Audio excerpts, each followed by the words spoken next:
Okay, Kenneth invites me here every year to give an update. So here's the update. I'm going to talk about Spack and HPSF. Oh, and there's an echo, so I guess I'll try to ignore it. Let's see. So I said this last year, but Spack is a Linux Foundation project now. We've been getting our act together governance-wise over the past year. What that basically means for the community is that we're constantly improving project governance. We are we have contacts at Linux Foundation who help us grow the community and host things like events. They host Zoom meetings and so on. It's pretty convenient to have someone else managing the calendar for you. And we have collaborations with other HPC projects around CI and testing. So for example, we have worked on taking the Spack CI system over the past year, and we've started a CI working group within HPSF to try to provide CI services to other HPC projects. Sounds like that might be of interest to folks like the Open On Demand folks if they want to test on, say, like ARM servers or things like that. And like I said, we can run events. Technical steering committee for Spack, we tried to keep it small. It was hard with such a large project, so we ended up with 14 people on the TSC. These guys meet once a month, and essentially at the TSC meeting, we update on what's the status of the pull requests in Spack, how are we doing, are we getting overwhelmed, what are the main priorities for the Spack project. So basically the technical folks give the TSC an update on that. And they help us to prioritize because we've got a lot of representation from, say, the user community in the TSC. So most of them are contributors, some of them are managers from contributing organizations. And I think it's worked out really well to have sort of this other source of input from folks on the project. You can check out Spack's governance at this page. So there's a whole repo where we've put that. It is fairly standard, and the project continues to be governed mostly by consensus on pull requests. But for major issues, like either ones that sort of affect maintainers or ones that affect package contributors, those will get percolated up to the TSC, and it's useful to have sort of this extra, I don't know, neutral-ish body to make decisions. So HPSF. HPSF has been chugging along. You may remember that we announced the start of the High Performance Software Foundation last year at EUM'25. We have spent the past year getting projects onboarded, getting our technical governance stood up, and we onboarded a couple more members. And so you can see here, so ARM and Ulick have both joined. We're expecting, I think, 1 or 2 additional general members pretty soon here and a number of associate members. So the foundation continues to grow. The main activity within the technical, on the technical side, has been establishing a ladder for software projects. And so folks come, they put in an issue to say, here's my project, here's why it's aligned with HPSF. Here is sort of our level of maturity in summary form. And the TAC listens to that, so the Technical Advisory Committee on HPSF, and they decide whether we want to bring this project into HPSF and at what level. And so we've had a number of like sandbox and established, and then one core project joined so far. So you can check that out. I think that's working well. We ran all of the founding projects through the onboarding process, and that was really useful for level setting to really understand like what do our levels mean, and getting everyone on the same page as far as what the TAC is really supposed to do. The TAC has also spun off CI working group. So that's the one that I talked about before, where we're really trying to build a service kind of like GitHub Actions with the help of hopefully like some cloud providers and also the University of Oregon with their test cluster, so that we can provide CI services for projects. And we're going to spin up a benchmarking working group pretty soon here. We want to have something on continuous benchmarking. There's an outreach working group that works on sort of how to publicize HPSF, and it spun off sort of the team for the HPSF conference that's coming up. And so I'll talk a little bit about that. So we started HPSF with 10 founding projects. So we're done onboarding all of these. And we've had 4 additional projects join. I guess I had innovations for 2 of them and not the other 2. So environment modules is now part of HPSF, so that's cool. I think Xavier is over there. Hi, Xavier. Thanks for your presentation. Chapel joined, so that was cool because it's contributed from HPE, and it's nice to see them starting to think about this as a home for some of their projects. HPX has joined. It's a fairly well-known programming model for HPC, and then OpenSHAMI is an open system administration layer for supercomputers. So we are hoping to onboard more projects, and if any of you have projects that are interested, definitely let us know. I think a lot of the projects have reported that particularly so for example, Cocos,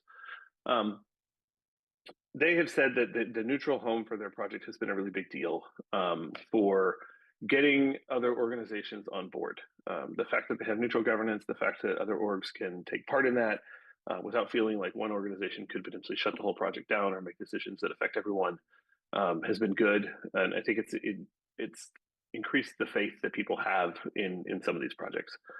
And we'll see if we can keep that going. We're hoping that getting more projects in, getting more collaboration going, will help people start to feel like this is a good home for HPC projects.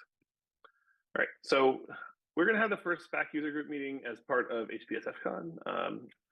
The conference itself is May 5 through 8 in Chicago, and so that's coming up.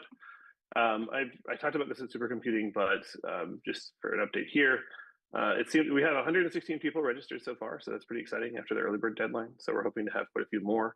Hope to see some of you all there.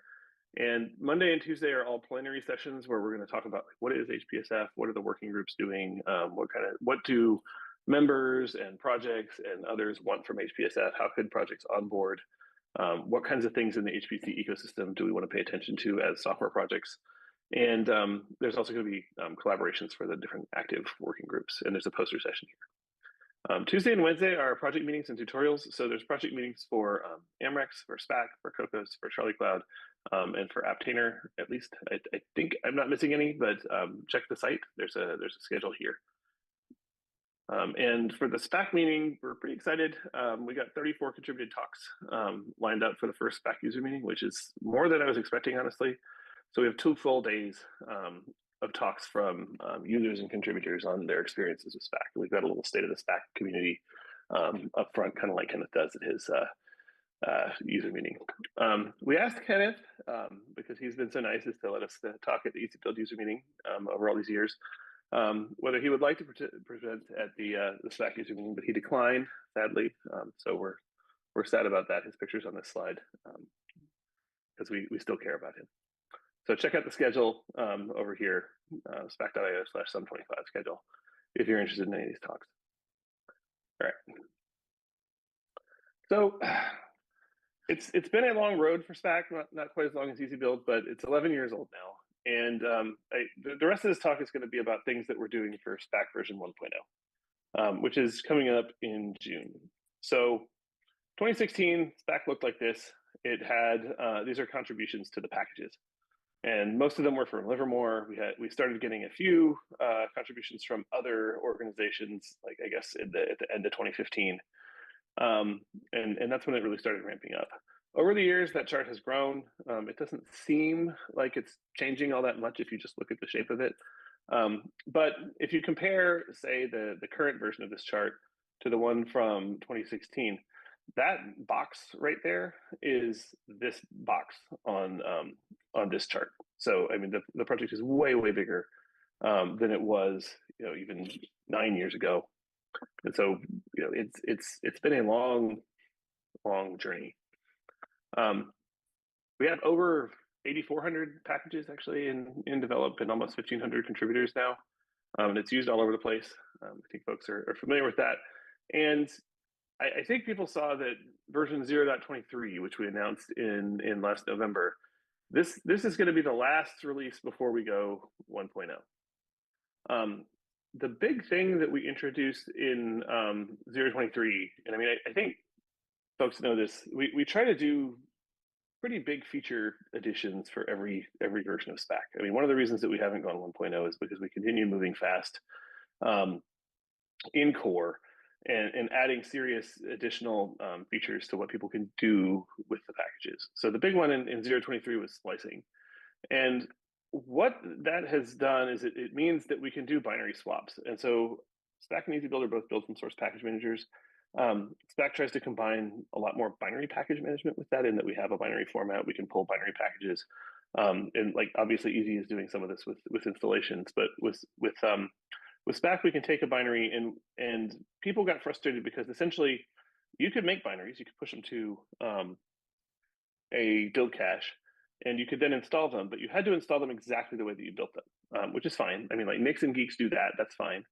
But it also means that, you know, for things like MPI, if you have some deeper dependency that changes across the systems that you're using, it can be cumbersome to rebuild everything when you just want to change that one thing, when you know that it's API compatible with everything that you're deploying. And so what we've done is we've made it so that if you do builds like this, like if you built, say, Trilinos here, and you have an HDF5 installation that's sitting around on your system here, so each of these circles is a package, you can take this Trilinos install and deploy it against your system HDF5 by essentially copying this thing and re-rpathing it to point to the new binaries. So this is the analog of what you would do in a container if you say deploy to container and set LD library path to something. But it's sort of baked in. So you're deploying a version of Trilinos that has the splice dependency baked into it.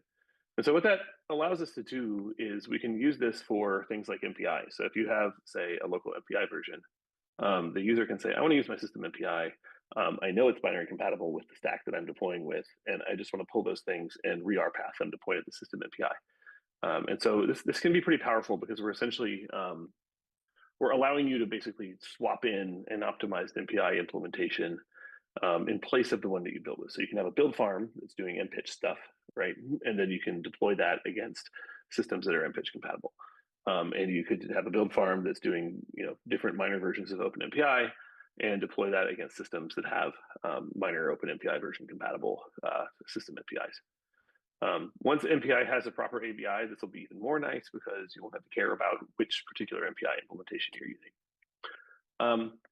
There's a bit of complexity in this. We support different ways of doing splices. So like you could take Trilinos, you could replace its HDF5 and zlib with one of your system or one from a binary cache like this. The one that I showed is transitively spliced because we essentially take all the things from the replacement and put them into the new version. You can also do that intransitively where you essentially make a new version of HDF5 and you're essentially, you're not including nearly as many of the replaced dependencies on the system. You're keeping the transitive zlib dependency from the thing that you spliced into, and you're rerouting the system HDF5 to point to that. We haven't seen a lot of use for this one, but we did it because we didn't really know which way people were going to want to go with this. Do they just want to stick one library into their ecosystem, or do they want to stick like the whole stack? All right, you can do this explicitly. So you can say, hey, I want to splice anything that's MPI. I want to replace everything like that with mVapage2 with a particular hash that's an install on your local system, and I don't want to do it transitively. I basically want the whole thing to be stuck into the binary. And you can also do it automatically. And in this scenario, Spack would be doing something more like what, say, Conda would do, where if packages define can splice rules, where you say, like, if I'm at version 1.1, I can replace something that looks like this, and I have to match the variants a certain way. This basically allows you to have the packages say what they can replace, and you can let the concretizer figure it out for you to sort of minimize builds. We've had some success with this. We had a user who went from hours of build time, because they're having to rebuild lots of things on top of system dependencies, to very fast installs by splicing in some of his common build dependencies.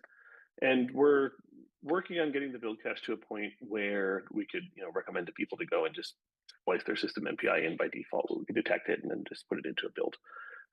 We're not quite there yet, but it seems like people have been able to use this in anger, and that's good. All right, so that's 0.23. For 1.0, it has been a long time since we talked about the things that are going to go into 1.0. I think at FOSDEM in 2018, in the session that Kenneth was organizing on packaging, I talked about all of the complexities of handling compiles and compiler dependencies and managing compatibility between those things. And I really didn't think it would take this long to implement all that stuff. but it has, and most of that work has been on getting a solver into Spack that could understand it, figuring out how to reuse existing binary installations smoothly, getting stable production CI, getting so that we can actually test all this stuff. And then the solver work for compiler dependencies has been quite long. Like there have been different phases of that where we've fleshed out the Spack graph so that we can do multiple versions of build dependencies, something you need to mix compilers. We've got unification models in the thing so that we understand now that a runtime library needs to be unified across, say, the runtime graph for a package, but the compilers that build and use that runtime library don't because they're build dependencies. So that's been complicated.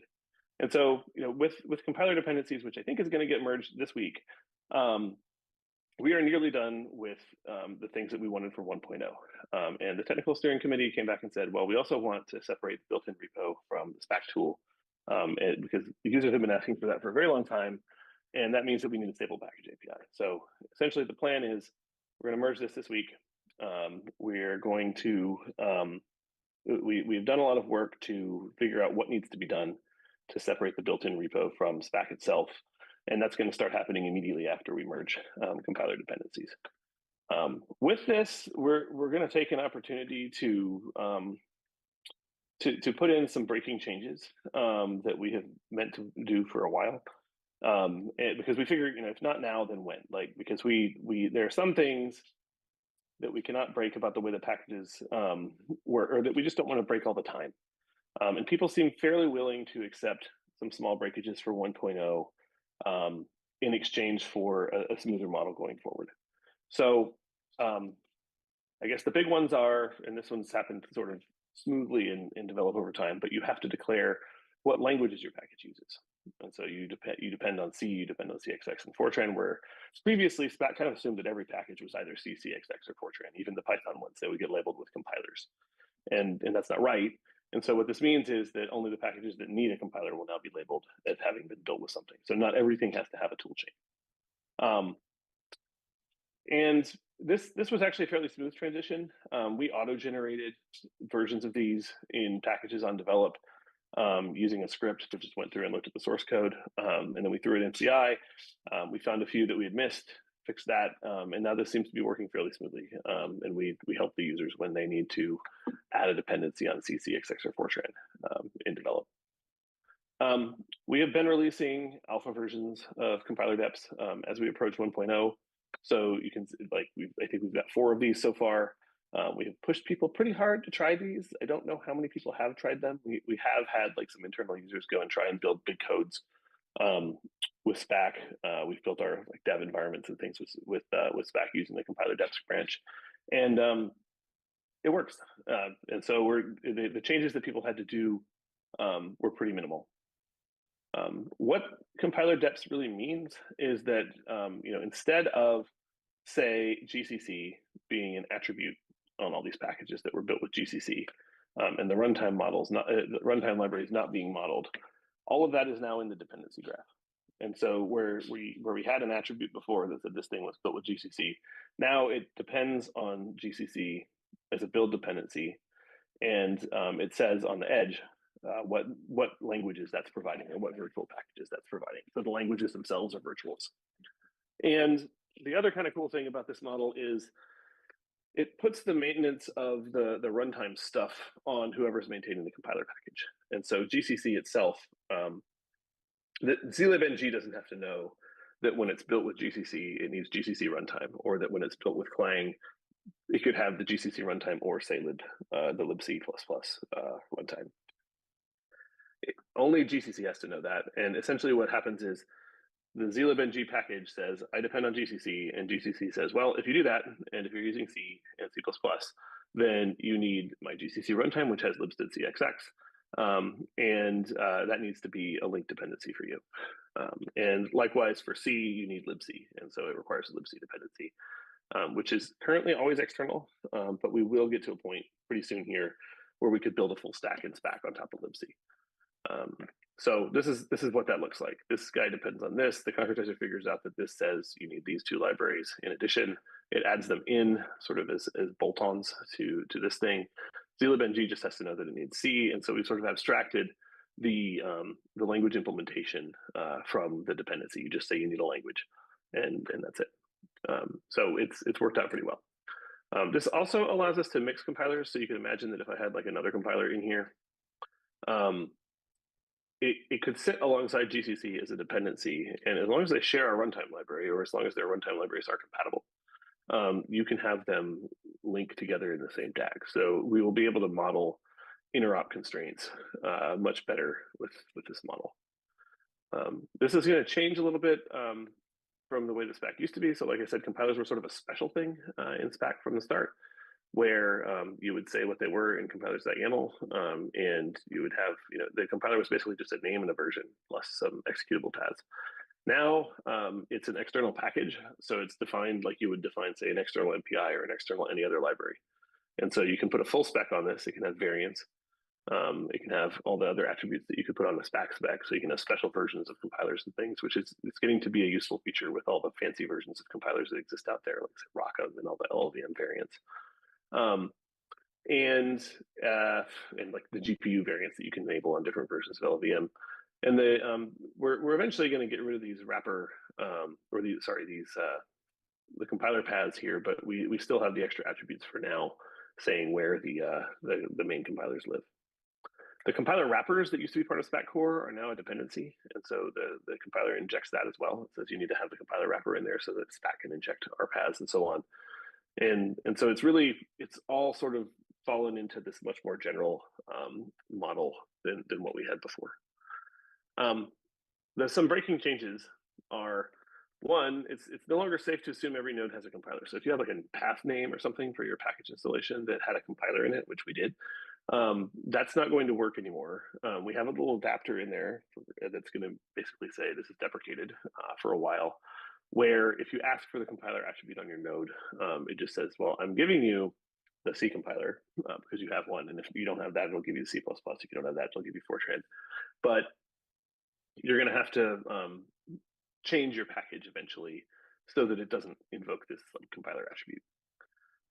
You're not allowed to, we've changed the way that spec indexing works. And so previously, and this is really just something we're taking advantage of because we can for 1.0. Previously, if you said spec subname, that would get you a dependency of the spec that was anywhere in the graph. And so you could go and fetch, if you said spec sub MPI, and you depended on a version of Valgrind that had, or you had a build dependency on Valgrind that had MPI enabled, it would find that.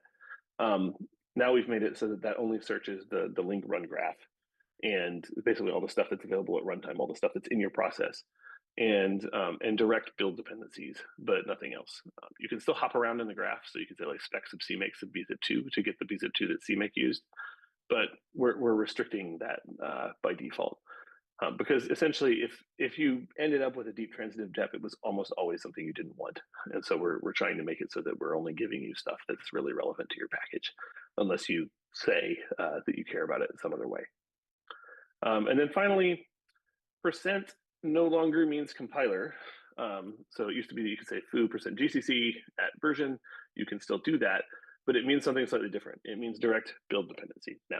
So that's kind of cool because you can specify that you want 2 different versions of CMake, say, for 2 different packages in your graph. That does cause a somewhat tricky change, but we were scared of this for a while, and we were gonna. So essentially, you could previously write this. You could say package depends on GCC, has foo enabled, and foo would associate with package because all of these things had to do with the package when everything was a node attribute on package.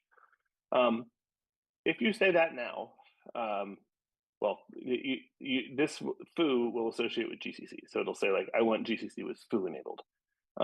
And so that's a breaking change because the syntax no longer means what it used to.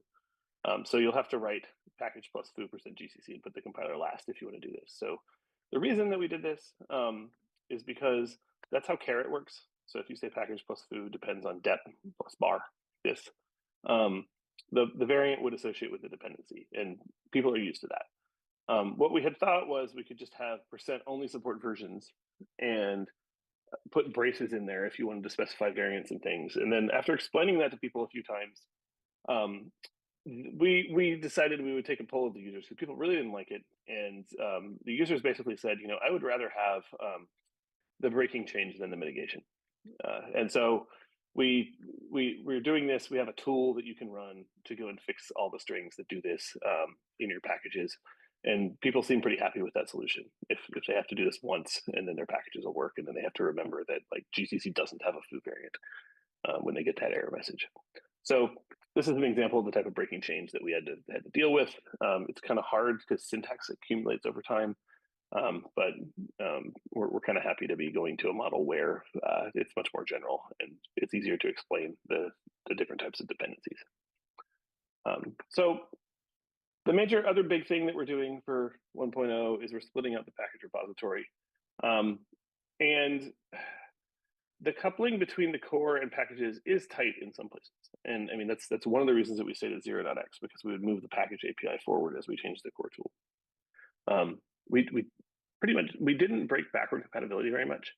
But when a new feature comes up in core, packages can take advantage of it immediately. And now we're gonna have to think a little bit more about that and essentially have the repository say, what version of the package API they can support. So there's an extra versioning constraint that we have to think about. Base classes for build system are currently in core, and there really are packages. So like all the CMake and auto tool support and stuff. So that's going to move into the package repo. Like I said, the compiler wrappers, which are essentially a build dependency, were part of core Spack, and now those are moving into the package repo. So you could build a Spack ecosystem without the compiler wrappers if you wanted to. And then package files we're trying to fix this. There can be drift between a package file and an installation of the package. So right now the packages are used for installing, so they got the recipe in them. But they're also used, they have some Python logic in them to do things like load or unload packages, so to set environment variables. And what that means is that the package maintainer kind of has to think about every version of the package that ever existed. And that's not useful for moving the ecosystem forward. So instead of that, we're going to burn in scripts that are basically just generated at install time and that live inside the package installation. So, which is kind of cool because it means that you could use Spack as a binary package manager without ever thinking about source builds because every binary stands alone. It can load itself, it can unload itself. And it's a lot faster than going through the Python. And then finally, just moving the actual repo out is sort of the last step. We're going to have to go and pull that out, and we're going to have CI on both sides. So we're working on setting that up. We have sort of the rudimentary separate package CI seems to be working well, and we're pushing to get that done before June. So I already actually talked about all these things. Let's see. Yep. And let's see. There are still a few things that we need to do to reduce coupling. Spack still knows a few special things about runtimes in the concretizer. It's stuff that we would like to move into the packages eventually, but we don't really know how to express yet. And so there will be a few little special cases still sitting around there, at least for the first version, but we're hoping to get rid of that over time. Part of these are performance trade-offs. So like some of the complexities of modeling compilers as dependencies are really about solver performance because you can really blow up the space of things that the solver has to think about. And so we've taken some shortcuts to sort of for some of these things where we say like, okay, if it depends on GCC runtime, we know a few things about the package and we don't have to expand all the different possibilities. And then finally, testing. Splitting out the tests is going to be an interesting process. We've marked all the places where the tests rely on built-in packages, and we're working on factoring that out. So 1.0 release plan looks like this. This week, we're going to merge this branch. So get ready if you're using Spack. And we've been advertising that to people for a long time, so I don't think it'll come as a huge surprise. People seem excited about it and start fielding bug reports on develop. April to May, we're going to really push hard on splitting out the built-in package repository and getting that done. And then June, we're planning to release version 1.0, or at least announce it at the Spack BOF at ISC 2025. Maybe we'll release before. And then likely after 1.0, we can start focusing on things like cross compiles that really require detailed compiler modeling that we've wanted to do for a long time, but really have focused on this core infrastructure work for such a long time. And yeah, we're happy to be at 1.0. So check out this page, if you're really interested in all the things going into 1.0, there's some other cool stuff.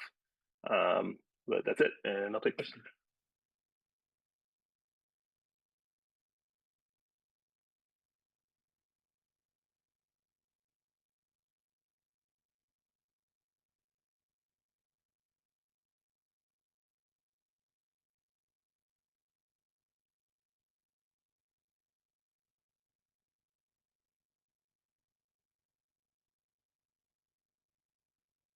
Several people who actually don't use Spack, but they really go to the package recipe repository to look up certain build options and things if they don't know how to build something or if there's a particular error with a certain compiler.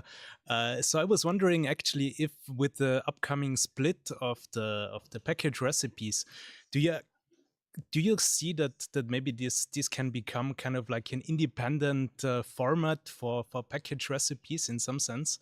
I think at one point I asked Kenneth this, if that actually was possible to generate easy blocks from Spack very naively, and he said it's way too different. But still, I think the idea would be a nice one. If the tools did the same thing, then I guess I would say yes. I think it could be possible to do that. But I mean, you could think of Spack recipes and EasyBuild recipes as very different points of abstraction, right? So Spack is saying like, here's a space of builds that you could make, and here are the instructions that you would run, and a lot of the logic is still conditional, right? And you could think of an EasyBuild package as like, I picked all the different ways I'm going to have those conditionals go, and I made like one hard-coded recipe for the package. So I guess like you could probably generate an EasyBuild recipe from like the concretized version of a Spack package, maybe. I guess I don't know that we would spend a lot of effort doing that, but it's an interesting project. I don't know, Kenneth, what do you think?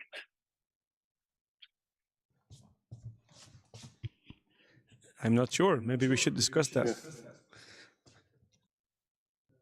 Yeah, the sound. The situation here is a bit difficult. Any other questions? Because I do have a couple myself. There's one online. Okay.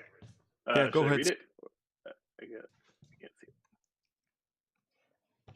Very similar.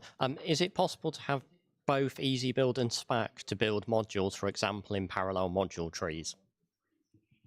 Yeah, you can have them. I mean, they would both have different. Do you want the module trees to interact with each other, or do you want them not to interact with each other? I mean, you can define externals in Spack that have that specify modules that you want loaded. So you could say, here's an external package to Spack, and it has this EasyBuild module that you load to get it going, and then Spack would generate the module for that, and it would auto load the EasyBuild module. So yes, you can do that. You could have them completely separate, which is way easier. But yeah, I think you can just treat EasyBuild installations as externals, and it should be okay. You do the same thing the other way around as well. EasyBuild has support for external modules as well. So if you generate the modules, you can mix them. Yeah. We disable modules by default. So like you would have to remember to enable that and to get the module scheme to look, I don't know, like something EasyBuild would understand. Yeah, okay. Well, one question I had is, so you're very close to Spack version 1.0, finally. How much of a challenge do you think it's going to be to keep Spack stable once 1.0 is there? Because you've been living in 0x land, which gives you some flexibility to make breaking changes rather quickly. That you've been in that situation for over a decade, and now you'll have to flip the mindset, let's say, of the Spack community towards a more stable approach. So I don't think, well, at least on the maintainer side, I don't think it'll be hard for us, because like every Spack release, like we do backports to 1 or 2 releases back. So it's like we already have a long-term support branch model, right? So like 0.22, we're still releasing 0.22.x now, and same for 0.23. So like with 1.0, like I don't think it will be very hard to release like 1.0.1 and 1.0.2 and so on, and then to have LTS models for those releases. I think what it'll do for users, and what they've wanted to do for a while, that I guess they could have done before, but it was more of a pain, is switch the version of the package repo with different versions of Spack. I don't think that we're going to guarantee forward compatibility for the package API. And so what that means is that we could release like a 1.1, and the package repo could move on to say like, I require version 1.1 for a new feature. But we will ensure that the current version of Spack continues to be able to read old packages. And so I guess honestly, we've ensured that forever, and we're taking the opportunity with the 1.0 release to break things, which is kind of sort of ironic, right? And so I think it'll be pretty smooth, at least on the maintainer side. All right, and maybe a short follow-up question. One of the conclusions we sort of have in EasyBuild after working on EasyBuild 5 for, well, 2 years, and it's 6 years, 6.5 years since EasyBuild 4, so that's a pretty big gap for us. We sort of reached the conclusion that was too long between major releases. Like it forces you to, that development effort towards actually getting EasyBuild 5 out the door was very long, exactly because we waited so long to have a major release as well, which seems contradictory, but it's not. Is this something you've thought about for Spack 1? Like, what's your plan going forward? Do you see another decade before there will be a Spack 2? Or do you see that in a shorter time frame? I think really the major versions just depend on if we're going to stop supporting something. So it's like if we decide that we're not going to read a package format from, I don't know, some 2 years ago or something like that, then we would do a major version bump. But we're still planning on having the minor releases with lots of features every 6 months. So I don't know. I guess it really depends on if we really want to break something. I cannot think of anything right now that I would want to break if we get this stuff in the way that it's meant to be. But I could be wrong. I don't think we're gonna be scared of doing a 2.0 release, I guess I'll say. But I also don't know that we will need to. So we'll see. I guess that's sort of the mistake we made with EasyBuild 5.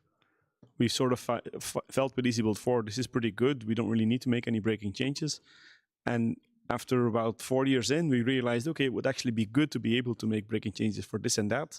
And at that point, we were already so deep into it, and we had so many plans that started piling up that it really made the whole process even longer. So maybe that can be a warning sign for Spack to really plan ahead and have some kind of roadmap. Let's say in 2 or 3 years there will be a Spack 2, because we expect to have some breaking changes that would be helpful, at least in some sense. Yeah, I think it really depends on if something is holding us back from moving core forward. So I mean, we already have a deprecation model, right? Like we'll remove options, or we'll deprecate options. We'll deprecate config sections and stuff like that, and we have tools that update people. And so I think we'll continue doing that. I guess we would just hold them around longer if we wait a long time to do a major release. People seem cool with the 1 year deprecation period that we have. I think we likely will lengthen that. Or I guess we have a 1 release deprecation period right now where we say okay, if you deprecate something in 1 release, you can remove it in the next one, but you have to have at least 1 full release where the thing is deprecated and warrants users. We may lengthen that period since we're making more promises with 1.0 than we did before. And I think we'll wrap up here because you're in between us and dinner. So thanks a lot, Todd. This was useful, and we are going to have you again next year. Okay. if you're up for it. Yeah, well, thanks a lot.